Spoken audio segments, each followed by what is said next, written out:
ನಮಸ್ಕಾರ. Money is ಹ್ಯಾಪಿನೆಸ್ನ ಎಲ್ಲ ಪ್ರೀತಿಯ ವೀಕ್ಷಕರಿಗೆ ಇವತ್ತಿನ ಸಂಚಿಕೆಗೆ ಪ್ರೀತಿಯ ಸ್ವಾಗತ ಸುಸ್ವಾಗತ. ವೀಕ್ಷಕರೇ, ಆ್ಯಸ್ ಯೂಶುವಲ್ ನನ್ನ ಪ್ರಕಾರ ಲಿಮಿಟೆಡ್ ಸೀಟ್ಸ್, ಬೆರಳಿಗೆ ಎಷ್ಟು ಸೀಟ್ಸ್ ಅಷ್ಟೇ ಬಾಕಿ ಇದೆ. ಕ್ಲಾಸಸ್ ಕೂಡ ಹತ್ತಿರ ಬಂದ್ಬಿಟ್ಟಿದೆ. ಜುಲೈ 30ನೇ ತಾರೀಕು ಮುಂದಿನ ವಾರನೇ ಕ್ಲಾಸಸ್ ಇರುತ್ತೆ. Money is happiness. ಸೊ ಸಾಕಷ್ಟು ರಿಜಿಸ್ಟ್ರೇಷನ್ಸ್ ಆಗೋಗಿದೆ, ರಿಪಿಟೇಷನ್ಸ್ ಇದ್ದಾರೆ, ತುಂಬ ಜನ ಹೊಸಬ್ರು ಬರ್ತಾ ಇದ್ದೀರಾ. ವೆಲ್ಕಮ್ ಎಲ್ಲರಿಗೂ. ಬರೋವಾಗ ಎಲ್ಲರೂ ಒಂದು ಹಿಡಿ ಕಲ್ಲುಪ್ಪನ್ನು ತರೋದು ಮರಿಬೇಡಿ. ಜೊತೆಗೆ ಎಲ್ಲರಿಗೂ ಒಂದು ಕ್ಯೂರಿಯಾಸಿಟಿ ಇದೆ ಅಂದ್ಕೊಳ್ತೀನಿ, ಕನಸುಗಳ ತಾತ್ಪರ್ಯದ ಬಗ್ಗೆ ವಿಶೇಷ ಮಾಹಿತಿ. ಎಷ್ಟೋ ಜನಕ್ಕೆ ಡೌಟ್ಸ್, ತುಂಬ ಡಿಬೇಟೆಡ್ ಟಾಪಿಕ್. ನನಗೆ ಕೆಟ್ಟ ಕನಸು ಬೀಳುತ್ತೆ, ನನಗೆ ಒಳ್ಳೆ ಕನಸು ಬೀಳುತ್ತೆ, ಭಯಾನಕ ಕನಸು ಬೀಳುತ್ತೆ, ಏನಿದ್ರೆ ಅರ್ಥ? ಕೇಳೋಕೆ ಹೋದರೆ ಪ್ರಪಂಚದಲ್ಲಿ 4 ಜನ 4 ಥರ ಹೇಳ್ತಾರೆ. ಬಟ್ ನಿಜವಾದ ಸತ್ಯವಾದ ಒಂದು ಅರ್ಥ ಏನು? ಸೈಂಟಿಫಿಕಲಿ ಕನಸುಗಳು ಅಂದರೆ ಏನು? ನಮ್ಮ ಯೂನಿವರ್ಸ್ ವಿಷಯಕ್ಕೆ ಕನಸುಗಳ ಜೊತೆ ಹೇಗೆ ಕನೆಕ್ಟ್ ಆಗ್ಬೋದು? ಸೊ ಜುಲೈ 30ನೇ ತಾರೀಕು ಕ್ಲಾಸಸ್ನಲ್ಲಿ ಇದ್ರ ಬಗ್ಗೆ ವಿಶೇಷ ಮಾಹಿತಿ ಗುರೂಜಿ ತಿಳಿಸ್ಕೊಡ್ತಾರೆ. ಇನ್ನು special classes December 10. So registrations ತುಂಬ ಫಾಸ್ಟಾಗಿ ಆಗ್ತಾ ಇರೋದು ತುಂಬ ಖುಷಿ ಪಡುವಂಥ ವಿಚಾರ. ಯಾಕಂದರೆ ಕಳೆದ ಸ್ಪೆಷಲ್ ಕ್ಲಾಸ್ ನಾವು ಮಾಡಿದ್ದು ತುಂಬ ಕಡಿಮೆ ಸಮಯಾವಕಾಶ ಕೊಟ್ಟಿದ್ವಿ ನಿಮಗೆ, ಆದರೂ ಕೂಡ ಫುಲ್ ಹೌಸ್ಫುಲ್ ಆಗಿ ಇತ್ತು, ಚೆನ್ನಾಗಿತ್ತು ಕ್ಲಾಸಸ್ಸು. ನಾನು ಆಗಲೇ ಹೇಳಿದಾಗೆ ಬರೀ ಚೆನ್ನಾಗಿತ್ತು, ಸೂಪರ್ ಆಗಿತ್ತು, ಸಖತ್ತಾಗಿತ್ತು ಇವೆಲ್ಲ ವರ್ಡ್ಸ್ ಸಾಕಾಗಲ್ಲ ರೀ ಅಟೆಂಡ್ ಮಾಡಿದವ್ರಿಗೆ. ಅದರ ಎಕ್ಸ್ಪೀರಿಯನ್ಸ್ ಫೀಲ್ ಮಾಡಿದವ್ರಿಗೆ ಮಾತ್ರ ಅದರ ಅನುಭವವನ್ನು ಶೇರ್ ಮಾಡೋದಕ್ಕೆ ಸಾಧ್ಯ. ಸೊ ಮತ್ತೊಂದು ಬಾರಿ ಆ ಅನುಭವವನ್ನು ಫೀಲ್ ಮಾಡೋದಕ್ಕೆ ರೆಡಿಯಾಗಿರಿ. ಡಿಸೆಂಬರ್ 10 ವರ್ಷದ ಮೋಸ್ಟ್ ಅನ್ಎಕ್ಸ್ಪೆಕ್ಟೆಡ್ ಕ್ಲಾಸ್. ಆ್ಯಕ್ಚುಲಿ ಒಂದೇ ವರ್ಷಕ್ಕೆ ಅಂತ ಹೇಳಿದರು ಗುರುಗಳು, ಬಟ್ ನಿಮ್ಮೆಲ್ಲರ ರಿಕ್ವೆಸ್ಟ್ನಲ್ಲಿ ರೆಸ್ಪಾನ್ಸ್ ನೋಡಿ ಮತ್ತೊಂದು ಕ್ಲಾಸ್ ಮಾಡಲೇಬೇಕು ಅಂತ ಡಿಸೆಂಬರ್ 10ನೇ ತಾರೀಕು ಇದೇ ವರ್ಷ ಸ್ಪೆಷಲ್ ಬಿಸ್ನೆಸ್ ವರ್ಕ್ಶಾಪ್ ಇರುತ್ತೆ. ಸ್ಪೆಷಲ್ ಆಗಿರುತ್ತೆ, ತುಂಬ ರಿಚ್ ಆಗಿರುತ್ತೆ, ರಾಯಲ್ ಆಗಿರುತ್ತೆ. ಅದಕ್ಕೂ ಕೂಡ ರಿಜಿಸ್ಟರ್ ಮಾಡ್ಕೊಂಡ್ಬಿಡಿ, ತಡ ಮಾಡಬೇಡಿ ಅಂತ ಹೇಳ್ತಾ ಇವತ್ತಿನ ಸಂಚಿಕೆ ಆರಂಭ ಮಾಡೋಣ. ಬನ್ನಿ, ವೆಲ್ಕಮ್ ಮಾಡೋಣ ನಮ್ಮೆಲ್ಲರ ಪ್ರೀತಿಯ ಆತ್ಮೀಯ ಗುರುಗಳು, ದುಡ್ಡಿನ ದ್ರೋಣಾಚಾರ್ಯರು ಶ್ರೀ ಅನಂತ ವಿಶ್ವ ಆಚಾರ್ಯ ಗುರುಗಳನ್ನ. ಗುರುಗಳೇ ನಮಸ್ತೆ. ನಮಸ್ತೆ ಲಕ್ಷ್ಮಿ, ಮತ್ತು ನಮಸ್ತೆ ನನ್ನ ಎಲ್ಲ ಪ್ರೀತಿಯ ಆಗರ್ಭ ಶ್ರೀಮಂತ ದೇವರುಗಳಿಗೆ. ಸರ್ವೇ ಜನ ಸುಖಿನೋ ಭವಂತು, ಸರ್ವೇ ಸಂತು ನಿರಾಮಯಃ, ಸರ್ವೇ ಭದ್ರಾಣಿ ಪಶ್ಯಂತು, ಮಾ ಕಶ್ಚಿತ್ ದುಃಖ ಭಾಗ ಭವೇತ್. Very nice. ಆ್ಯಂಡ್ ಗುರುಗಳೇ, ಇವತ್ತು ನಾವು ಸ್ಟುಡಿಯೋದಲ್ಲಿ ಎಪಿಸೋಡ್ ಶೂಟ್ ಮಾಡ್ತಾ ಇದ್ದೀವಿ. Actually last week to be frank family ಜೊತೆ ನಾನು ಒಂದು ಝೂ ವಿಸಿಟ್ ಮಾಡಿದ್ದೆ. ಸೊ ಆವಾಗ ನಾನು ಅಂದ್ಕೊಂಡೆ ನೆಕ್ಸ್ಟ್ ಎಪಿಸೋಡ್ ಶೂಟಿಂಗ್ ದಿನ ಗುರೂಜಿಗೆ ನಾನು ಈ ಕ್ವೆಶ್ಚನ್ ಕೇಳಬೇಕು. ಸೊ ಇದ್ರ ಬಗ್ಗೆ ಏನು ಹಿಂಟ್ ಕೊಡೋದು ಬೇಡ, ಒಂದೇನಾದ್ರು ಡಿಫ್ರೆಂಟಾಗಿ ಇದೇ ಥಾಟ್ ಕೊಟ್ಬಿಟ್ಟು ಪ್ರಶ್ನೆ ಕೇಳೋಣ ಅಂತ. So if you are okay, if you permit me, ನಾನು ನನಗೇನು ಮನಸ್ಸಿಗೆ ಬಂದೆ ಅದೇ ಕ್ವೆಶ್ಚನ್ ಕೇಳ್ತೀನಿ. ಝೂನಲ್ಲಿ ಸುಮಾರು ನಾನಾ ಥರದ ಪ್ರಾಣಿಗಳನ್ನ ನೋಡಿದ್ವಿ, ಪಕ್ಷಿಗಳನ್ನ ನೋಡಿದ್ವಿ, ಇನ್ಫ್ಯಾಕ್ಟ್ ಗಿಡ ಮರಗಳು, ಅದಕ್ಕೂ ಕೂಡ ನಾವು ಜೀವ ಇದೆ ಅಂತಲೇ ತಿಳ್ಕೊಳ್ತೀವಿ. ಸೊ ಎಲ್ಲದಕ್ಕೂ ಕೂಡ ಪ್ರಾಣ ಇದೆ, ಜೀವನ ಇದೆ. ಆ್ಯಂಡ್ ಎಲ್ಲರೂ ನಮ್ಮಷ್ಟೇ ಎಷ್ಟೋ ನಮಗಿಂತ ಜಾಸ್ತಿ ವರ್ಷಗಳ ಕಾಲ ಬದುಕುವಂಥ ಪ್ರಾಣಿಗಳು ಇದೆ. ಸೊ ಅದಕ್ಕೆ ಆದಂಥ ನೆಸೆಸಿಟೀಸ್ ಇದೆ. ಇನ್ಫ್ಯಾಕ್ಟ್ ಕೆಲವರಿಗೆ ನಮಗಿಂತ ಜಾಸ್ತಿ ಆಹಾರ ಬೇಕು, ನಮಗಿಂತ ಜಾಸ್ತಿ ಗಾಳಿ ಬೇಕು, ಇನ್ನೂ ಹೆಚ್ಚು ವರ್ಷಗಳ ಕಾಲ ಬದುಕುತ್ತೆ. ಆದರೆ ಯಾವ ಪ್ರಾಣಿ ಪಕ್ಷಿಗಳಿಗೆ, ಮರ ಗಿಡಗಳಿಗೆ ದುಡ್ಡು ಮಾತ್ರ ಬೇಡ, ಮನುಷ್ಯ ಜೀವಿಗಳಿಗೆ ಮಾತ್ರ ದುಡ್ಡು ಬೇಕು. ಬೇರೆದೆಲ್ಲ ಅದ್ರ ಪಾಡಿಗೆ ಅದು ನೀಡ್ಸ್ನ ಫುಲ್ಫಿಲ್ ಮಾಡ್ಕೋತಾ ಇದ್ದಾವೆ, ಬದುಕ್ತಾ ಇದ್ದಾವೆ. ದುಡ್ಡು ಬೇಡ, ನಮಗೆ ಮಾತ್ರ ಯಾಕೆ ಬೇಕು ದುಡ್ಡು? ವೆರಿ ಇಂಟ್ರೆಸ್ಟಿಂಗ್ ಮಾ. ವಿಚಿತ್ರ ಅನ್ನಿಸ್ತಾ ಇದೆಯಾ? ನಾನು ಝೂಗೆ ಹೋಗ್ತೀನಿ. ಇದು ಒಳ್ಳೆ ಕ್ವೆಶನ್. ಇದು ಎಷ್ಟು ಚೆನ್ನಾಗಿರೋ ಕ್ವೆಶನ್ ನೋಡಿ. Actually very beautiful. ಯೂನಿವರ್ಸ್ ಅವ್ರಿಗೆಲ್ಲ ಈ ಕಷ್ಟನೇ ಕೊಟ್ಟಿಲ್ಲ. ನೀವು ಹೇಳ್ದಾಗೆ ದುಡ್ಡೇ ಬೇಡ ನೋಡಿ ಅವಕ್ಕೆ, ಅಲ್ವಾ? ಬಟ್ ಇನ್ನೊಂದು ತಿಳ್ಕೊಬೇಕು, they are a lower consciousness. ನಮಗೆ ಕಂಪೇರ್ ಮಾಡಿದ್ರೆ ನಾವು ಇವಾಲ್ವಿಂಗ್ ಕಾನ್ಷಿಯಸ್ನೆಸ್ಸು. ನಮ್ಮ ಮನಸ್ಸು, ನಮ್ಮ ಮನಸ್ಥಿತಿ ಯಾವತ್ತೂ ಇದ್ದ ಹಾಗೆ ಇರೋದಿಲ್ಲ. ಅವುಗಳಿಗೆ, ಆ ಪ್ರಾಣಿ ಆಗ್ಬೋದು, ಪಕ್ಷಿ ಆಗ್ಬೋದು, ಒಂದು ಸ್ಥಗಿತವಾಗಿರುತ್ತೆ, ಸೀಮಿತವಾಗಿರುತ್ತೆ, ಹೆಚ್ಚು ಕಾನ್ಷಿಯಸ್ನೆಸ್ ಇರೋದಿಲ್ಲ. ಫಾರ್ ಎಕ್ಸಾಂಪಲ್, ನಾನು ಎಕ್ಸಾಂಪಲ್ ಕೊಡ್ತೇನೆ, ನಿಮ್ಗೆ ಅರ್ಥ ಆಗುತ್ತೆ. ಯಾವ ಬೆಕ್ಕು ಇಲ್ಲಿ ತನಕ, ದಶಲಕ್ಷ ಕೋಟಿ ವರ್ಷಗಳಾದರೂ ಯೂನಿವರ್ಸ್ ಕ್ರಿಯೇಟ್ ಆಗಿ ಯಾವುದೇ ಒಂದು ಬೆಕ್ಕು ಮ್ಯಾವ್ ಅಂದಿರ ಬವ್ ಅಂದಿಲ್ಲ. ಕರೆಕ್ಟಾ? ಯಾವುದೇ ಒಂದು ನಾಯಿ ಬವ್ ಅನ್ನೋದು ಬಿಟ್ಟು ಮ್ಯಾವ್ ಅಂದಿಲ್ಲ. ಕರೆಕ್ಟ್ ತಾನೇ? ಮುಂದೆಂದು ಆಗುತ್ತೆ ಅನ್ನೋ ಒಂದು ಇದು ಕೂಡ ಇಲ್ಲ. ಆಗಲ್ಲ. ಇನ್ನಿವತ್ತಿಗೆ ಯಾವುದೇ ಆನೆ ಆಗಲಿ ಏನೋ ನಾನ್ ವೆಜಿಟೇರಿಯನ್ ತಿಂದಿಲ್ಲ, ವೆಜ್ ಮಾತ್ರ ಅದಷ್ಟೇ. ಕರೆಕ್ಟಾ? ಯಾವುದೇ ಕಾಗೆ, ಏನೋ ಮರಿ ಕಾಗೆ ಇನ್ನೊಂದು ಥರಕ್ಕೆ ಹೋಗ್ಬೋದು, ಅದು ದೊಡ್ಡ ಕಾಗೆ ಶಬ್ದನೇ ಬಿಟ್ಟರೆ ಅದು ಇನ್ನಿವತ್ತಿಗೆ ಕಲರ್ ಒಂದೇ ಕೋಗಿಲೆ ಥರ ಅದು ಆಡಲಿಲ್ಲ ನೋಡಿ. ಒಂದು ಚೂರು ಕೂಡ ಅದು ಡಿಫ್ರೆನ್ಸ್ ಆಗ್ತಿಲ್ಲ. They are just the same. ಅವ್ರಿಗೆ ಗೊತ್ತಿಲ್ಲ ಈಗ ನೆಕ್ಸ್ಟ್ ಇವಲ್ಯೂಷನ್ನೇ ಗೊತ್ತಿಲ್ಲ ಅವ್ರಿಗೆ. ಸೊ ನಾವು ಹೇಗಿದ್ದೀವಿ? I think 100 years, just 25 years back ತಗೊಳ್ಳಿ, 100 years ಬ್ಯಾಕ್ ತಗೊಳ್ಳಿ, thousands of years, lakhs of years ಹಾಗೆ ಹಿಂದಕ್ಕೆ ಹೋಗಿ when you go back, you see there is so much of evolution, so much of change. Why? Because this mind is a capacity of God. ಈಗ ದೇವರಿಗೆ, ಯೂನಿವರ್ಸ್ಗೆ ಏನೆಲ್ಲ ಕೆಪಾಸಿಟಿಗಳಿದೆಯೋ, ಏನೆಲ್ಲ ಆಗುವಂಥದ್ದಿದೆಯೋ ಅದು ಎಲ್ಲವೂ ಹಿಂಗೆ ಮಾಡಿ ಇಲ್ಲಿಟ್ಟಿದ್ದಾರೆ. ಈ ಸ್ಪೆಷಲ್ ಕ್ಲಾಸಲ್ಲಿ ನಾವು ವಿಡಿಯೋ ನೋಡಿದ್ದೇವೆ, ಎಷ್ಟು ದೊಡ್ಡದು ಯೂನಿವರ್ಸ್ ಮೇಲೆ ಅದೆಲ್ಲ ದೊಡ್ಡದನ್ನ ಇಷ್ಟು ಮಾಡಿದ್ರೆ ಮತ್ತೆ ಅದು ಇಲ್ಲೇ ಇದೆ. ಸೊ ಬ್ರಹ್ಮಾಂಡ ಎಷ್ಟು ದೊಡ್ಡದೋ ಅಷ್ಟೇ ದೊಡ್ಡವರು ನಾವು ಸಹ, ಬಟ್ ಈ ಪ್ರಾಣಿ ಪಕ್ಷಿಗಳೆಲ್ಲ. I think you should not compare, but they're also very beautiful. ನಮ್ಮ ಸಹಾಯಕ್ಕಿದೆ. ನಾವು ಮಹಾರಾಜರಿಗೆ ಸೇವೆ ಮಾಡೋದಕ್ಕೆ ಅವರೆಲ್ಲ ಇದ್ದಾರೆ. ಅವ್ರನ್ನೂ ದುರ್ಬಳಕೆ ಮಾಡ್ಕೋಬಾರ್ದು. They are so nice. ಅವ್ನ ಅಪ್ರಿಷಿಯೇಟ್ ಮಾಡೋದು ಯಾವುದು ಎಷ್ಟು ಬೋರ್ ಆಗುತ್ತೆ ನೋಡಿ ನಮಗೆ. ಸೊ ಹಾಗಾಗಿ should appreciate them. Yes Lakshmi. So ಇವತ್ತು ಅದ್ರ ಜೊತೆ ನಿಮಗೇನೋ ವೆರಿ ಇಂಟ್ರೆಸ್ಟಿಂಗ್ ಹೇಳ್ತೇನೆ. ನಮ್ಮ ಸರ್ವಜ್ಞರು ನನಗೆ ತುಂಬ I think very close to my heart. ಅವರು ಕನ್ನಡದವರು, ಕರ್ನಾಟಕದವರು. ಎಷ್ಟು ಅದ್ಭುತವಾಗಿ ಬರೆದಿದ್ದಾರೆ ಅಂತಂದರೆ, ಅವರು ಸರ್ವಮತ, ಒಂದು ಮತಕ್ಕೆ ಸೇರಿದವರಲ್ಲ, ಕಾಲಕ್ಕೆ ಇಲ್ಲ, ಸರ್ವಕಾಲ, ಸರ್ವಜ್ಞ, ಎಲ್ಲವನ್ನೂ ತಿಳಿದವನು. ಎಷ್ಟು ಚೆನ್ನಾಗಿದೆಯಲ್ವ. ನಾವು ಆ ರೀತಿ ಆಗಬೇಕಲ್ವ.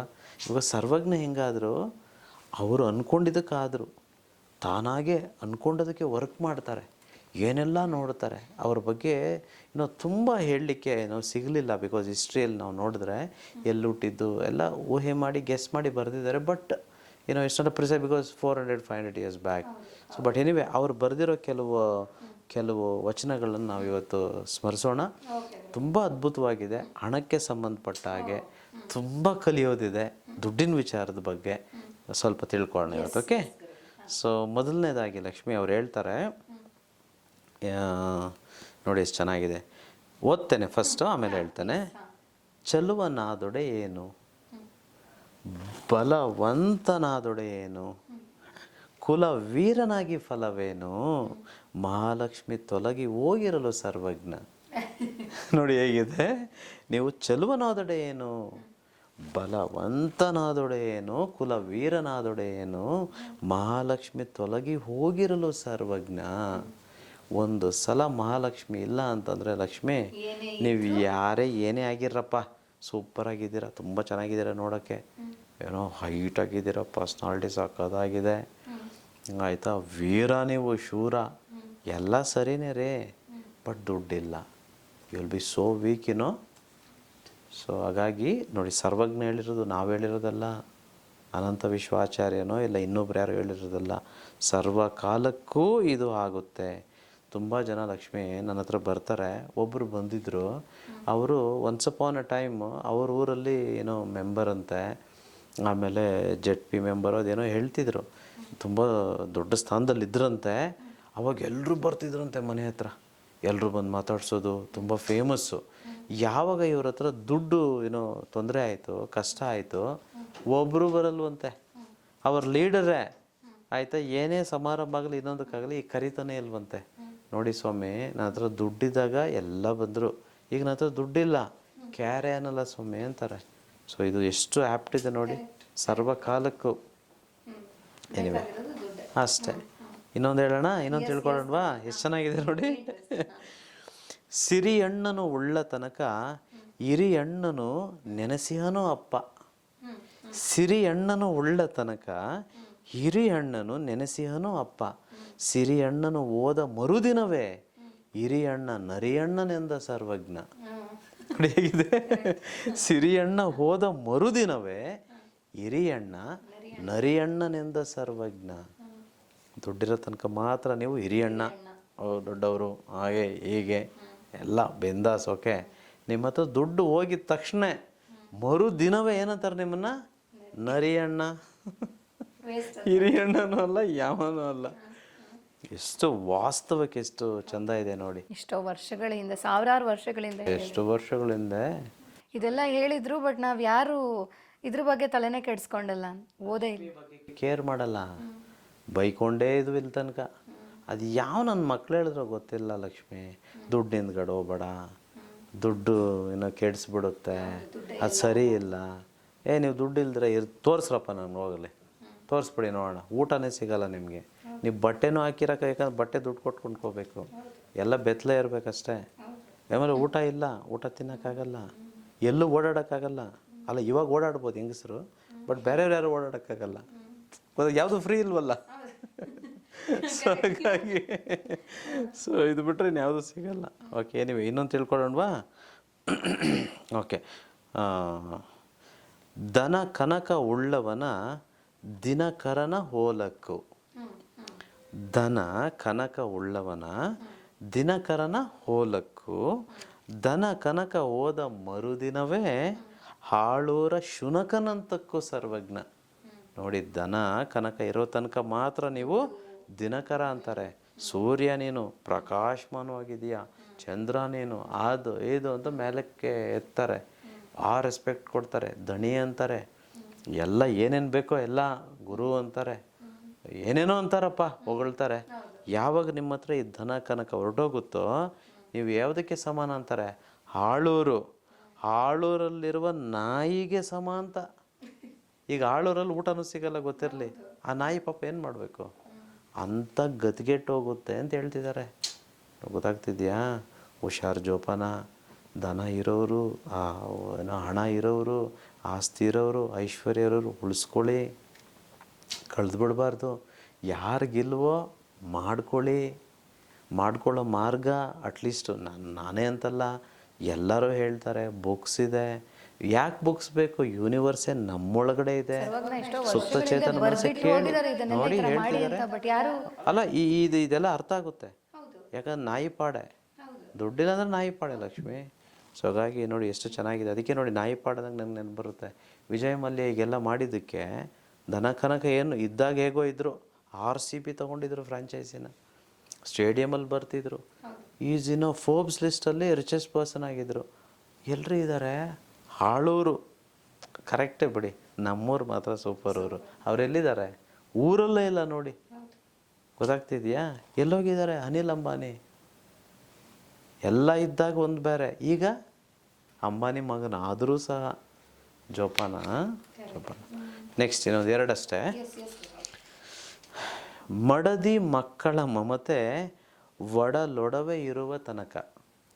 ಮಡದಿ ಮಕ್ಕಳ ಮಮತೆ ಒಡಲೊಡವೆ ಇರುವ ತನಕ, ಒಡಲೊಡವೆ ಕೆಟ್ಟ ಮರುದಿನವೇ, ಒಡಲೊಡವೆ ಕೆಟ್ಟ ಮರುದಿನವೇ ಅವರೆಲ್ಲ ಕಡೆಗೆ ಸಾಗುವರು ಸರ್ವಜ್ಞ. ಅವರೆಲ್ಲ ಕಡೆಗೆ ಹೊರಟೋಗ್ತಾರಮ್ಮ. ನಿಮ್ಮ ಹತ್ರ ಎಲ್ಲ ಇದೆಯಪ್ಪ, ನೀವು ತಂದೆ ತಾಯಿ, ನಿಮ್ಮ ಮಕ್ಕಳು, ನಿಮ್ಮ ಹತ್ರ ಎಲ್ಲ ದುಡ್ಡು ಇಟ್ಕೊಂಡಿದ್ದೀರಾ, ಆಸ್ತಿ ಇಟ್ಕೊಂಡಿದ್ದೀರಾ, ಹಣ ಬ್ಯಾಂಕಲ್ಲಿ ಇಟ್ಕೊಂಡಿದ್ದೀರಾ, ಎಲ್ಲ ಮರ್ಯಾದೆ ಕೊಡ್ತಾರೆ. ಮನೆಗೆ ಸೊಸೆ ಬಂದರೆ ಸೊಸೆನೂ ಮರ್ಯಾದೆ ಕೊಡ್ತಾರೆ, ಮಕ್ಕಳು ಮೊಮ್ಮಕ್ಕಳು ಮರ್ಯಾದೆ ಕೊಡ್ತಾರೆ, ಎಲ್ಲರೂ ಮರ್ಯಾದೆ ಕೊಡ್ತಾರೆ. ನಿಮ್ಮ ಹತ್ರ ಏನೂ ಇಲ್ಲ, ಯಾರೂ ಮನೆಯಲ್ಲಿ ಮರ್ಯಾದೆ ಕೊಡಲ್ಲ. ಇದೊಂದು ನಾವು ಸ್ಪೆಷಲ್ ಕ್ಲಾಸಲ್ಲಿ ಅರ್ಥ ಮಾಡ್ಕೊಂಡಿದ್ದೇವೆ. ಯಾರು ನಮ್ಮ ವೈರಿಗಳು ಅಂತ ಗೊತ್ತಿರಲಿ. ನಮ್ಮ ವೈರಿಗಳು ನಮ್ಮ ಹತ್ರನೇ ಇದ್ದಾರೆ. ಗೊತ್ತಾಗ್ತಿದೆಯಾ? ದುಡ್ಡಿದ್ದರೆ ವೈರಿನೂ ನಿಮ್ಮ ಫ್ರೆಂಡ್ ಆಗ್ತಾರೆ. ದುಡ್ಡಿಲ್ಲ ಅಂದರೆ ನಿಮ್ಮ ಫ್ರೆಂಡ್ಸು, ನಿಮ್ಮ ಫ್ಯಾಮಿಲಿ ನಿಮ್ಮನ್ನು ವೈರಿಯಾಗಿ ನೋಡ್ತಾರೆ. ತುಂಬ ಜೋಪಾನ. ಇದು ಅವ್ರು ಹೇಳಿರೋದು. ಓಕೆ, ಸರ್ವಜ್ಞ ಹೇಳಿರೋದು.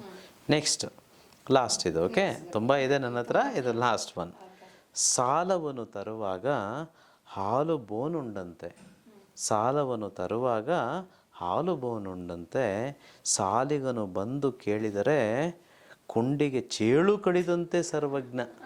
ನೋಡಿ ಹೇಗೆ ಬರೆದಿದ್ದಾರೆ. ಸಾಲಿಗನು ಬಂದು ಕೇಳಿದರೆ ಕುಂಡಿಗೆ ಚೇಳು ಕಡಿದಂತೆ ಸರ್ವಜ್ಞ. ನಾನು ಹೇಳಲ್ಲಪ್ಪ, ಇದನ್ನ ಬಿಡಿಸಿ ಹೇಳೋಕ್ಕೆಲ್ಲ ಆಗಲ್ಲ, ಕ್ಲಾಸಲ್ಲಿ ಹೇಳ್ತೇನೆ. ಸರ್ವಜ್ಞನೇ ಹೇಳಿರೋದು. ಎಲ್ಲೆಲ್ಲೆಲ್ಲ ಕಡ್ದಂಗೆ ಆಗುತ್ತೆ ಯೋಚನೆ ಮಾಡಿ. ನಿಜವಾಗ್ಲೂ ರೀ, ಸಾಲ ಇರೋರ್ಗೆ ಗೊತ್ತ್ರಿ. ನನಗಿತ್ತು ಚೇಳು ಅವೆಲ್ಲ ಕಚ್ಚಿಬಿಟ್ಟಿದೆ ಬಿಡಿ, ಅದು ಬೇರೆ. ಬಟ್ ಇರೋವ್ರಿಗೂ ಅಷ್ಟೇ, ಈಗ ಯಾರ್ಯಾರಿಗಿದೆಯೋ ಅವ್ರಿಗೂ ಇದು ಅನುಭವ ಆಗಿರುತ್ತೆ. ಬಟ್ ಇದೆಲ್ಲ ಯಾಕೆ ಗುರುಗಳೇ ನಮ್ಮ ಹಿರಿಯರೆಲ್ಲ ನಮಗೆ ಹೇಳ್ಕೊಟ್ಟಿಲ್ಲ? ನಮಗೆ ಬರೀ ಸರ್ವಜ್ಞನ ವಚನಗಳು ಬೇರೆ ಯಾವುದ್ಯಾವುದೋ ಹೇಳ್ಕೊಟ್ರು. ಏನು ಗೊತ್ತಾಗ ಲಕ್ಷ್ಮಿ, ಹಿರಿಯರು ಸಾಲ ಮಾಡ್ತಿದ್ದಿಲ್ಲ, ಕಿರಿಯರು ಮಾಡ್ತಿರೋದು. ಅವ್ರು ಹೆಂಗೆ ಹೇಳ್ಕೊಡೋಕ್ಕೆ ಸಾಧ್ಯ? ನಿಮ್ಮ ಮನೆಯಲ್ಲಿ ಅಜ್ಜ ತಾತ ಇದ್ದಾರೆ ನೋಡಿ, ತಾತ ಮತ್ತು ನಿಮ್ಮ ಅಜ್ಜಿ ಎಲ್ಲ, ಅವ್ರು ಸಾಲನೇ ಮಾಡ್ತಿದ್ದಿಲ್ಲ. ಸಾಲ ಅನ್ನೋ ಪದನೇ ಗೊತ್ತಿರಲಿಲ್ಲ ರೀ 100 ವರ್ಷದ ಹಿಂದ್ಗಡೆ. ಯಾವಾಗ ಈ ಎಜುಕೇಷನ್ ಸ್ಟಾರ್ಟ್ ಆಯಿತೋ, modern education, A for apple, B for ball, C for cat, D for dog, 2 1 2, 2 2 4, 2 3 6, ಯಾವಾಗ ಸೀರಿಯಸ್ ಆಗ್ಬಿಟ್ವು ಈ ಸ್ಕೂಲ್ಗಳಿಗೆ ಹೋಗಿ ಈ ಸಾಲ ಕಲ್ತ್ಬಿಟ್ವು. ಅದಕ್ಕೆ ನಮ್ಮ ಸಬ್ಜೆಕ್ಟ್ ಪ್ರಕಾರ ಸೀರಿಯಸ್ಸಾಗಿ ಓದಂಗಿಲ್ಲ. ಪದೇ ಪದೇ ಹೇಳಿದ್ದೀನಿ. ಯಾವುದು ಓದಬೇಕು? ಯೂನಿವರ್ಸ್ ಬಗ್ಗೆ ತಿಳ್ಕೋಬೇಕು. ಆ ಯೂನಿವರ್ಸ್ ಯಾರು? ನಾವೇ. ಅಹಂ ಬ್ರಹ್ಮಸ್ಮಿ. ಯಾರು? ನಾವು ದೇವರು. ಇದನ್ನು ತಿಳ್ಕೊಂಬಿಟ್ರೆ ಸಾಕು, ಶ್ರೀಮಂತರ ಆರಾಮಾಗಿ ಆಗ್ಬೋದು. ಸೊ ಹಾಗಾಗಿ ನೋಡಿ, ಹುಷಾರಪ್ಪ. ಸಾಲ ಮಾಡಿದಾಗ ಸಖತ್ ಖುಷಿ ಆಗ್ತದೆ. ಹೇಗಾಯ್ತೋ ಗೊತ್ತಿಲ್ಲ. ದೊಡ್ಡದಾದ್ಮೇಲೆ ಕೊಂಡಿಗೆ ಚೇಳು ಕಡಿದಂತೆ ಸರ್ವಜ್ಞ. ಓಕೆ, ಜಾಗ್ರತೆ ಮಾಡೋಕ್ಕೆ ಹೋಗ್ಬೇಡಿ. ಸೊ ಇನ್ಮೇಲೆ ಓಕೆ, ಅಫರ್ಮೇಷನ್ ಇದೆ ಹೇಳೋಣ. ಯಾವಾಗಾದರೂ ನೀವು ಸಾಲ ಕೇಳೋಕ್ಕೆ ಹೋದಾಗ ಈ ಅಫರ್ಮೇಷನ್ ಹೇಳಿ. ಯಾವಾಗಾದರೂ ಶಾಪಿಂಗ್ ಮಾಡೋಕ್ಕೆ ಹೋದಾಗ ಈ ಅಫರ್ಮೇಷನ್ ಹೇಳಿ. ಎಲ್ಲೇ ನೀವು ಖರ್ಚು ಮಾಡೋಕ್ಕೆ ಹೋಗಿ ಖರ್ಚಿಗೆ ಆಗಬೇಕು ಅನ್ನೋ ಟೈಮಲ್ಲಿ ಈ ಅಫರ್ಮೇಷನ್ ಹೇಳಬೇಕು. ನೀವು ತರಕಾರಿ ತೊಗೊಂಬರೋಕ್ಕೆ ಹೋಗ್ತಿದ್ದೀರಾ, ನೀವು ಬಟ್ಟೆ ತೊಗೊಬರೋಕ್ಕೆ ಹೋಗ್ತಿದ್ದೀರಾ, ನೀವು ಹೋಟ್ಲಲ್ಲಿ ಊಟ ಮಾಡ್ಲಿಕ್ಕೆ ಹೋಗ್ತಿದ್ದೀರಾ, ನೀವೆಲ್ಲೋ ಬೇರೆ ಎಲ್ಲೋ ಟೂರ್ ಹೋಗ್ತಿದ್ದೀರಾ, ಎಲ್ಲೋ ಟ್ರಿಪ್ ಹೋಗ್ತಿದ್ದೀರಾ, ಎಲ್ಲೇ ಹೋಗ್ರಪ್ಪ, ಆ ಹೋಗೋಕ್ಕೆ ಮುಂಚೆ ಈ ಅಫರ್ಮೇಷನ್ ಹೇಳಬೇಕು. ಏನು ಅಂತಂದರೆ, ನಾನು ಹಣವನ್ನು ಸದ್ವಿನಿಯೋಗ ಮಾಡುತ್ತಿರುವುದಕ್ಕೆ ವಿಶ್ವಕ್ಕೆ ಕೃತಜ್ಞತೆಗಳು. ಈಗ ವೇಸ್ಟ್ ಖರ್ಚು ಮಾಡಲ್ಲ. ಯಾಕಂದ್ರೆ ನಾನೇನು ಹೇಳಿದ್ದೀನಿ? ಸದ್ವಿನಿಯೋಗ. ನಾನು ಹಣವನ್ನು ಸದ್ವಿನಿಯೋಗ ಮಾಡುತ್ತಿರುವುದಕ್ಕೆ, ಮಾಡಿದ್ದಕ್ಕೆ ವಿಶ್ವಕ್ಕೆ ಕೃತಜ್ಞತೆಗಳು. ವೇಸ್ಟ್ ಖರ್ಚಿಗಾಗಲ್ಲ. ಯೂನಿವರ್ಸ್ ಬಿಡಲ್ಲ ಈಗ ನಿಮ್ಮನ್ನು. ಸದ್ವಿನಿಯೋಗ ಅಂದ್ಬಿಟ್ಟು ವೇಸ್ಟ್ ಮಾಡೋಕ್ಕಾಗಲ್ಲ. ಗೊತ್ತಾಗ್ತಿದೆಯಾ? ತುಂಬ ಪವರ್ಫುಲ್ ಅಫರ್ಮೇಷನ್ ಅಪ್ಪ. ಇವೆಲ್ಲ ಸುಮ್ಮನೆ ಏನೋ ಕಾಟಾಚಾರಕ್ಕೆ ಬರ್ಕೊಬಂದಿದ್ದೆಲ್ಲ. ಆಮೇಲೆ ಎಲ್ಲೂ ಗೂಗಲಲ್ಲಿಲ್ಲ, ಯೂಟ್ಯೂಬಲ್ಲಿಲ್ಲ. ಐ ಪ್ರಾಮಿಸ್, ಈ ಪ್ರಪಂಚದಲ್ಲಿ ಯಾರೂ ಹೇಳಲೂ ಇಲ್ಲ. ಇಲ್ಲಿ ತನಕ ಹೇಳಿಲ್ಲಪ್ಪ. You go search and tell me if you want to. ಎಲ್ಲೇ ನೀವು ಹೋಗಿ ಇಸ್ ಹ್ಯಾಕ್. ಬಟ್ ಏನಂದರೆ ಸಾವಿರಾರು ವರ್ಷಗಳಿಂದ ಹೇಳ್ಬಿಟ್ಟಿದ್ದಾರೆ ನಮ್ಮ ಹಿರಿಕರು, ಬಟ್ ಯಾರು ಅದನ್ನು ತಿಳಿಸ್ಕೊಡೋವಂಥ ಪ್ರಯತ್ನನೇ ಯಾರು ಇಲ್ಲ. ಸರ್ವಜ್ಞ ನೋಡಿ ಎಷ್ಟು ಚೆನ್ನಾಗಿ ಹೇಳಿದ್ದಾರೆ. ಸೊ ಹಾಗಾಗಿ ದಯವಿಟ್ಟು ನಾವೆಲ್ಲ ಜಾಗೃತೆ ಇರಬೇಕು. ದುಡ್ಡು ಮಾಡಬೇಕು, ಹೆಚ್ಚು ಮಾಡಬೇಕು, ಹೆಚ್ಚು ಸಹಾಯ ಮಾಡಬೇಕು, ಹೆಚ್ಚು ನಾವು ಶ್ರೀಮಂತರಾದಾಗ ನಮ್ಮ ರಾಜ್ಯ, ನಮ್ಮ ಮನೆ, ನಮ್ಮ ದೇಶ, ಪ್ರಪಂಚವೇ ಸುಂದರವಾಗಿರುತ್ತೆ. ಶ್ರೀಮಂತರಾಗೋಣ, ಸಾಲ ಬೇಡ. ಸಾಲ ಇರೋರು ಬೇಗ ತೀರಿಸ್ಬಿಡೋಣ. ಓಕೆ. ಸೊ ಎಲ್ಲರೂ ಶ್ರೀಮಂತರಾಗೋಣ. ಶ್ರೀಮಂತರಾಗೋದು ನಮ್ಮ ಹಕ್ಕು ಮತ್ತು ನಮ್ಮ ಜವಾಬ್ದಾರಿ. It's a right and responsibility. Yes. ಇನ್ನು ಜುಲೈ 30th ಇನ್ನೇನು ಕೆಲವೇ ದಿನಗಳಿದೆ ಗುರುಗಳೇ, ಹತ್ತಿರ ಬಂದುಬಿಡ್ತು. So we're all waiting. Especially ಕನಸುಗಳ ಬಗ್ಗೆ ಹೇಳ್ಕೊಡ್ತೀನಿ ಅಂತ ಹೇಳಿದ್ದೀರಾ. ನಾನು ತುಂಬ ವೆಯ್ಟ್ ಮಾಡ್ತಾ ಇದ್ದೀನಿ ಕ್ಲಾಸಸ್ ಬಗ್ಗೆ. ತುಂಬ ಡಿಬೇಟೆಡ್ ಟಾಪಿಕ್ ಅಲ್ಲ, ಸೋ ಇಂಟ್ರೆಸ್ಟಿಂಗ್. ನಿಮ್ಮ ಕನಸು ಬರುತ್ತಾ? ಬರುತ್ತೆ ಗುರುಗಳೇ, ಅದರ ನೆನಪೇ ಇರಲ್ಲ ಇಷ್ಟು. ಬಟ್ ಅಂದರೆ ವಿಚಿತ್ರವಾಗಿರುತ್ತೆ. Let me also share my experience ಅವತ್ತು. So we are waiting for the classes. ಸಿಗೋಣ ಹಂಗಾದ್ರೆ. ಥ್ಯಾಂಕ್ ಯು ಸೊ ಮಚ್ ಗುರುಗಳೇ. Thank you so much. Pleasure ಮಾ. Thank you. ವೀಕ್ಷಕರೇ, ನೋಡಿದ್ರಲ್ವಾ, ಸರ್ವಜ್ಞ ಎಷ್ಟೋ ವರ್ಷಗಳ ಹಿಂದೆ ಮಹಾಲಕ್ಷ್ಮಿಯ ಬೆಲೆ ಹಾಗೂ ದುಡ್ಡಿನ ಬೆಲೆ ಏನು ಅಂತ ತಿಳಿಸ್ಕೊಟ್ಟು ಹೋಗ್ಬಿಟ್ಟಿದ್ದಾರೆ. ಆದರೆ ನಾವು ಮಾತ್ರ ಅದರ ಬಗ್ಗೆ ಒಂದು ಕುತ್ಕೊಂಡು ಯೋಚನೆ ಮಾಡುವಂಥ ಒಂದು ಸನ್ನಿವೇಶ ಕೂಡ ನಮಗೆ ಬಂದಿಲ್ಲ. ಸೊ ಗುರುಜಿ ಹೇಳ್ದಂಗೆ ನಮಗೆ ಅದರ ಬಗ್ಗೆ ಇಂಪಾರ್ಟೆನ್ಸ್ ಹೇಳ್ಕೊಟ್ಟಿಲ್ಲ. ಇವಾಗಿನ ಎಜುಕೇಷನ್ ಸಿಸ್ಟಮಲ್ಲಿ ಫಿನಾನ್ಸ್ ಬಗ್ಗೆ, ಅದರ ಇಂಪಾರ್ಟೆನ್ಸ್ ಬಗ್ಗೆ ಹೇಳ್ಕೊಡುವಂಥ ಯಾವುದೇ ಸಬ್ಜೆಕ್ಟ್ಸ್ ಇಲ್ಲ, ಸಿಲೆಬಸ್ಸೇ ಇಲ್ಲ. ಬಟ್ ಎಸ್, ಗುರುಗಳು ಇದ್ದಾರೆ ನಮ್ಮ ಜೊತೆಗೆ. ಅವರು ಬರೀ ಅವರ ಓನ್ ವಿಷಯ ಅಂತ ಅಲ್ಲ, ಸಾಕಷ್ಟು ಸಂಶೋಧನೆಗಳಿಂದ ವರ್ಷಗಳ ಇತಿಹಾಸವನ್ನು ಹೆಕ್ಕಿ ತಂದು ಅಲ್ಲಿಂದ ಇವತ್ತಿನವರೆಗೂ ದುಡ್ಡಿನ ಇಂಪಾರ್ಟೆನ್ಸ್ ಏನು, ಐಶ್ವರ್ಯದ ಇಂಪಾರ್ಟೆನ್ಸ್ ಏನು, ಶ್ರೀಮಂತಿಕೆ ಯಾಕೆ ಎಲ್ಲರಿಗೂ ಇರಬೇಕು ಅನ್ನೋದ್ರ ಬಗ್ಗೆ ಪ್ರತಿ ವಿಡಿಯೋದಲ್ಲಿ, ಪ್ರತಿ ಕ್ಲಾಸಸ್ಸಲ್ಲಿ ತಿಳ್ಕೊಡುವಂಥ ಪ್ರಯತ್ನ ಮಾಡ್ತಾನೆ ಇದ್ದಾರೆ. ನಮ್ಮ ಉದ್ದೇಶ ಇಷ್ಟೇ, ಇಡೀ ನಮ್ಮ ರಾಜ್ಯ, ನಮ್ಮ ದೇಶ ಶ್ರೀಮಂತವಾಗಿರಬೇಕು, ನಾವೆಲ್ಲರೂ ಶ್ರೀಮಂತರಾಗಿರಬೇಕು. ಆವಾಗ ಮಾತ್ರ ನಮ್ಮ ಜನ್ಮಕ್ಕೆ ಒಂದು ತಕ್ಕದಾದ ಒಂದು ಫಲ ಸಿಗುತ್ತೆ, ಸಾರ್ಥಕವಾಗುತ್ತೆ ನಮ್ಮ ಜನ್ಮ ಅಂತ ಹೇಳ್ತಾ ಇವತ್ತಿನ ಸಂಚಿಕೆ ಮುಗಿಸೋಣ. ಜುಲೈ 30 ಕ್ಲಾಸಸ್ ಹತ್ತಿರ ಬಂದೇ ಬಿಡ್ತು. ಉಪ್ಪು ತೊಗೊಂಬರೋದನ್ನು ಮರಿಬೇಡಿ. ಸುಮಾರು ಜನ ರಿಜಿಸ್ಟರ್ ಮಾಡ್ಕೊಂಡಿದ್ರೆ. ಕನಸುಗಳ ಬಗ್ಗೆ ಕೂಡ ತಿಳ್ಕೊಳ್ಳೋಣ. ಸಿಗೋಣ ಮುಂದಿನ ಕ್ಲಾಸಸ್ನಲ್ಲಿ. ಅಲ್ಲಿವರೆಗೂ ನಾನು ಹೋಗಿ ಬರ್ತೀನಿ. ನಮಸ್ಕಾರ.